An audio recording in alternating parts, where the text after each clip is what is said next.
Bismillahirrahmanirrahim. Assalamu alaikum.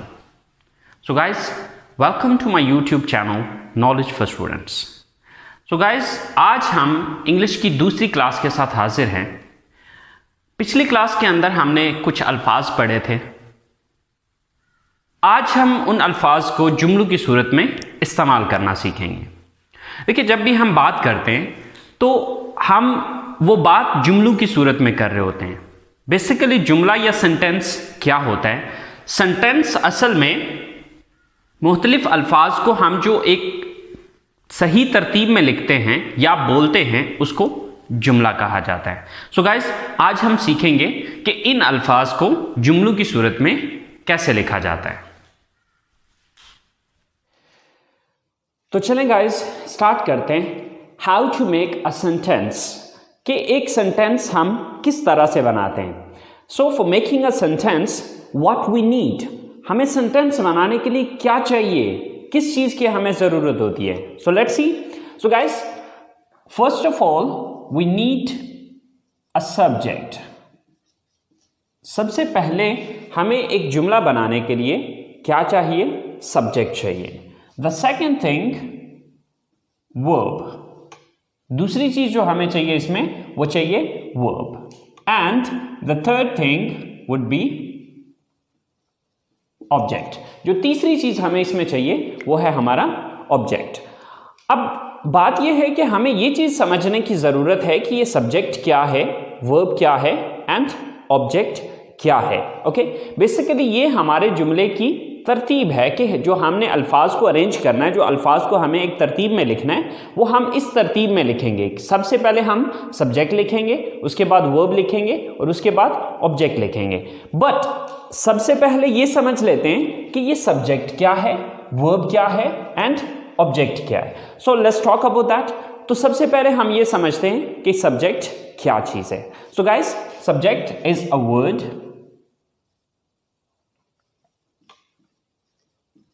or a phrase which shows who or what does the action in a sentence. A word, एक लफ्ज और a phrase या फिर एक phrase which shows, जो कि जाहिर करता है हु, कौन, और व्हाट या फिर क्या, डज द एक्शन, काम करता है इन अ सेंटेंस, जुमले में.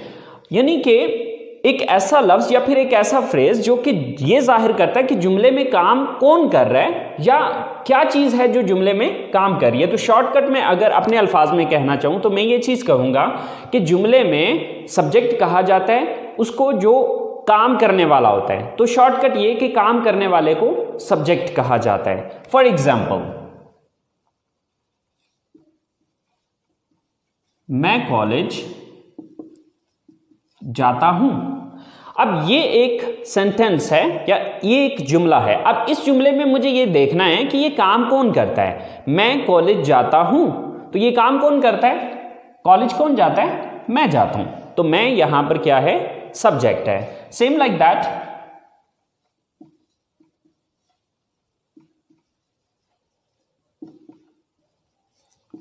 हम क्रिकेट खेलते हैं. अब हम क्रिकेट खेलते हैं, इस जुमले के अंदर ये काम कौन करता है? क्रिकेट कौन खेलता है? हम खेलते हैं. सो हम यहां पर सब्जेक्ट है.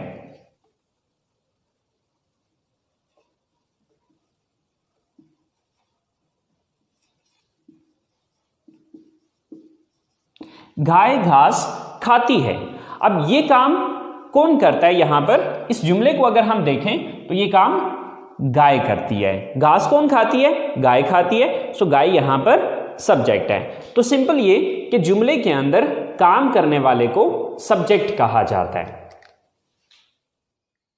सो गाइस, चले हम चलते हैं अपने सेकंड पॉइंट की तरफ. सो हमारा सेकंड पॉइंट है verb. So what is a verb? Verb होता क्या है? तो चले देखते हैं. A word which shows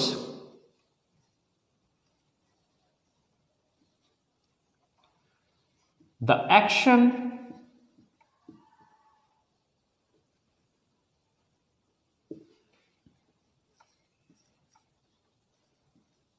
occurrence or a state. A word एक लफ्ज which shows जो कि जाहिर करता है the action किसी एक्शन को, occurrence किसी वाक्य को और a state या फिर किसी हालत को. Okay, so for example,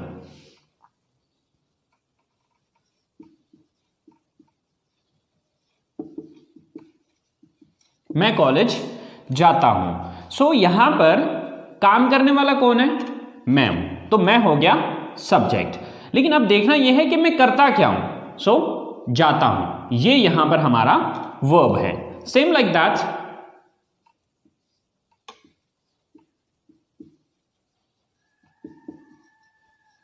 हम क्रिकेट खेलते हैं. ये काम कौन करता है? हम करते हैं. तो हम हो गए सब्जेक्ट. अब हम करते क्या हैं? खेलते. सो खेलते यहां पर वर्ब है. Okay,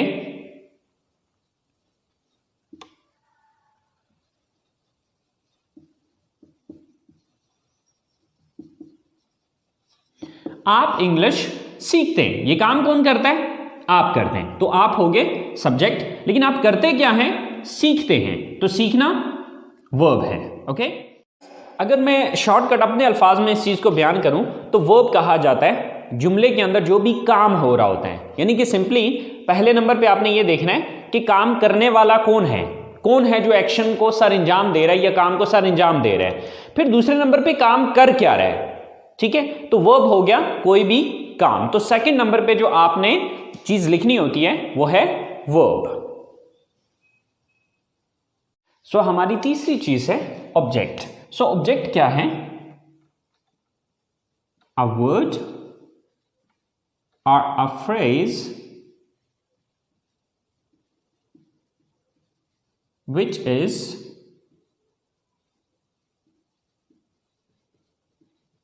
affected by the action of a verb. A word एक लफ्ज और अ फ्रेज या फिर एक phrase which is affected by the action of a verb, जिस पर किसी वर्ब का या किसी काम का असर हुआ होता है. तो यानी कि शॉर्टकट अगर मैं अपने अल्फाज में समझाऊं तो जिस चीज पर काम वाकया हो रहा होता है उस चीज को ऑब्जेक्ट कहा जाता है. मिसाल के तौर पे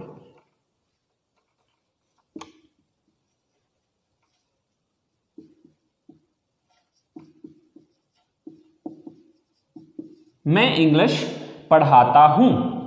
अब ये एक जुमला है.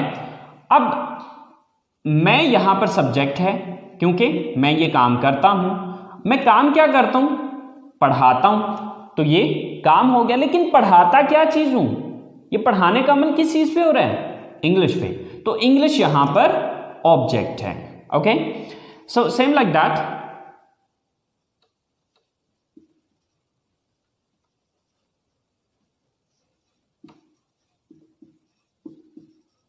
गाय घास खाती है. सो ये काम कौन करता है? गाय करती है. सो गाय सब्जेक्ट है. काम क्या करती है?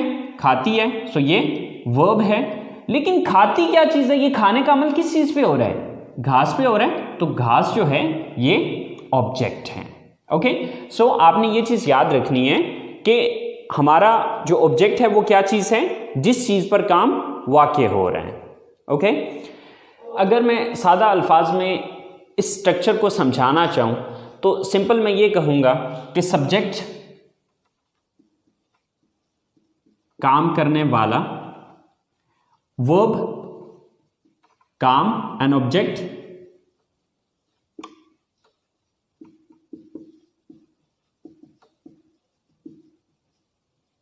जिस चीज पर काम हो रहा हो. जब भी आपने एक उर्दू जुमले को इंग्लिश में लेके आना है तो उसके लिए आपने इस तरतीब को फॉलो करना है या इस ऑर्डर को, इस अरेंजमेंट को फॉलो करना है कि सबसे पहले आपने उर्दू जुमले के अंदर ये चीज़ देखनी है कि इस जुमले में काम कौन कर रहा है. सबसे पहले उसकी इंग्लिश लिखनी है. दूसरे नंबर पे फिर ये देखना है कि ये बंदा या ये चीज़ काम क्या करती है, उसकी इंग्लिश लिखनी है. और उसके बाद फिर तीसरी चीज़ आ जाएगी कि ये चीज़ नोटिस करनी है कि किस चीज़ पर वो काम करता है। ओके, इस तरतीब को फॉलो करते हुए आप हज़ारों के हिसाब से जुमले खुद से बना सकते हैं अगर आपको उन अल्फाज की इंग्लिश आती हो। तो चलें गाइस, कुछ एग्जाम्पल्स देखते हैं, कुछ उर्दू स्टेटमेंट्स बनाते हैं और उनको इंग्लिश में ट्रांसलेट करके देखते हैं। तो सो गाइस शुरू करते हैं। ये हमने कुछ 4-5 स्टेटमेंट्स लिखी हैं। अब इन स्टेटमेंट्स को हम इंग्लिश में ट्रांसलेट करके देखते हैं। सो गाइस हमने फॉलो करना है इस स्ट्रक्चर को। ओके, तो अब देखिए कि सबसे पहले हमें क्या लिखना है। अब इस जुमले को हम इंग्लिश में ट्रांसलेट करना चाह रहे हैं, तो सबसे पहले हम ये चीज़ देखेंगे कि इसमें सब्जेक्ट कौन है। सब्जेक्ट किसको कहते हैं? काम करने वाले को। मैं किताब पढ़ता हूँ, तो अब इसमें सबसे पहले मैं ये नोटिस करूँगा कि ये काम कौन करता है इस जुमले में। तो ये किताब कौन पढ़ता है? तो किताब कौन पढ़ता है? मैं पढ़ता हूँ। तो मैं की इंग्लिश सबसे पहले लिखी जाएगी। तो मैं की इंग्लिश क्या है? आई। ओके, इसके बाद सब्जेक्ट मैंने लिख दिया। इसके बाद दूसरी चीज आ जाएगी वर्ब। वर्ब किसको कहा जाता है? काम को कहा जाता है। तो अब देखना यह है कि मैं काम क्या करता हूं। तो मैं पढ़ता हूं। मैं किताब पढ़ता हूं, तो मैं काम कौन सा करता हूं? पढ़ता हूं। तो अब दूसरे नंबर पे जो मुझे इंग्लिश लिखनी होगी वो पढ़ना की इंग्लिश है। तो पढ़ना की इंग्लिश क्या है? Read. I read.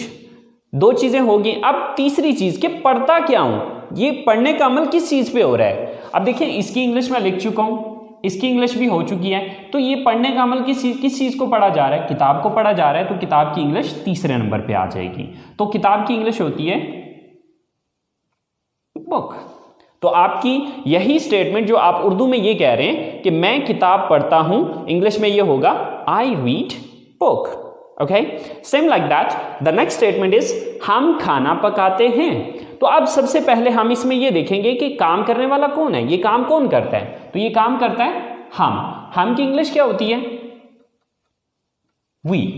Okay, second number पे आ गया काम। कि अब हमें ये देखना है कि ये काम हम करते क्या हैं, क्या काम करते हैं। इस जुमले के अंदर हम काम क्या करते हैं? पकाते हैं। तो पकाना की इंग्लिश क्या होती है? कुक। We cook. ओके, पकाते क्या चीज है? ये काम किस चीज पे हो रहा है? तीसरी चीज है ऑब्जेक्ट। ठीक है, तो पकाते किस चीज को है? खाने को। We cook the food.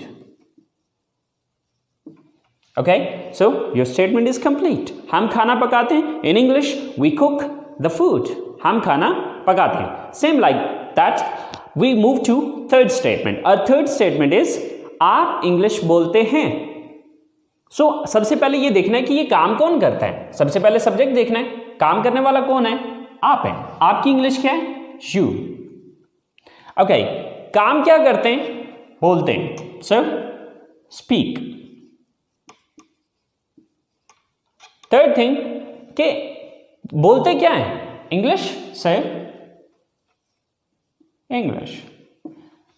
So your complete statement is you speak English. वो कपड़े खरीदती हैं, मतलब वो काम कौन करता है? वो, यानी कि वो ज्यादा है, वो लेडीज हैं, वो लड़कियां हैं। सर वो जमा की इंग्लिश क्या होती है? they।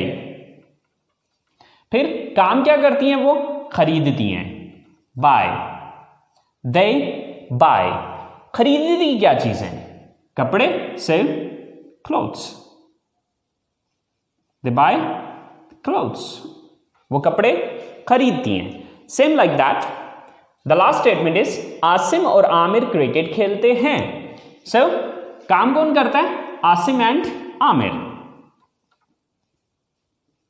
आसिम एंड आमिर, ये दोनों काम करते हैं। सो सबसे पहले हमने सब्जेक्ट लिखा, देन काम क्या करते हैं? खेलते हैं, प्ले। क्या चीज खेलते हैं? क्रिकेट।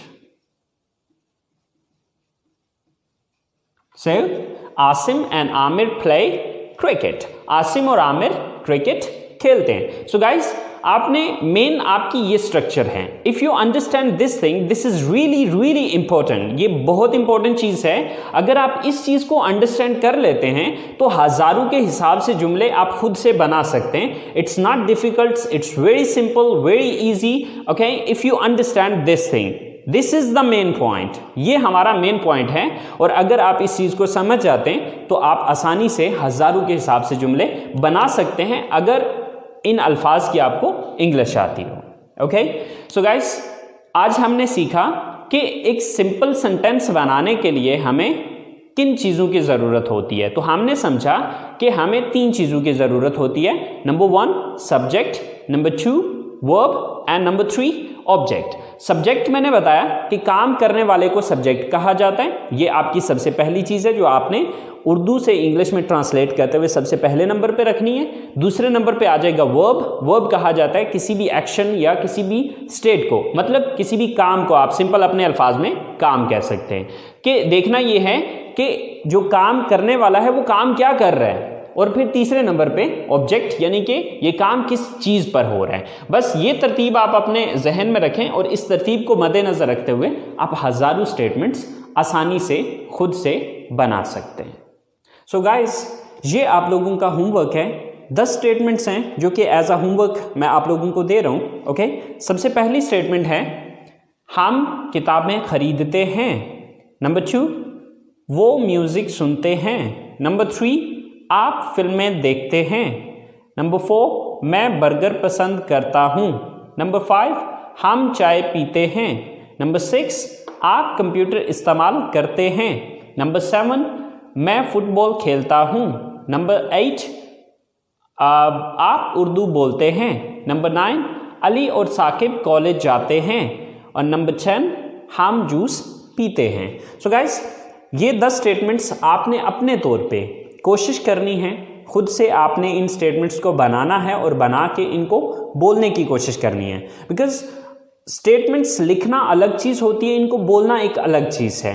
सो हम बात कर रहे हैं स्पीकिंग की। ओके, सो आप जितना ज़्यादा आप इन अल्फाज को, इन जुमलों को अपनी ज़बान से अदा करेंगे उतना ज़्यादा आपकी रवानी बनती चली जाएगी। सो गाइस, कल ये स्टेटमेंट्स मैं खुद भी बना के आपको बताऊंगा, तो आप देख लीजिएगा कि आपने उन स्टेटमेंट्स को कैसे बनाया था और मैंने इन स्टेटमेंट्स को कैसे बनाया है। अगर कोई थोड़ी बहुत मिस्टेक हो गई है, डजंट मैटर, स्टार्ट है, स्टार्ट में डेफिनेटली थोड़ी बहुत मिस्टेक्स होंगी, बट कोई मसला नहीं है। आपने कोशिश करनी है अपनी तरफ से इस काम को करने की, and with the passage of time इंशाल्लाह आप अपने अंदर चेंजेस देखेंगे कि आप इस चीज़ को इम्प्रूव कर रहे हैं।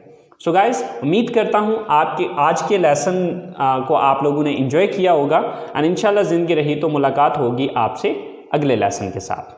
Wish you all the best. So अल्लाह हाफिज़।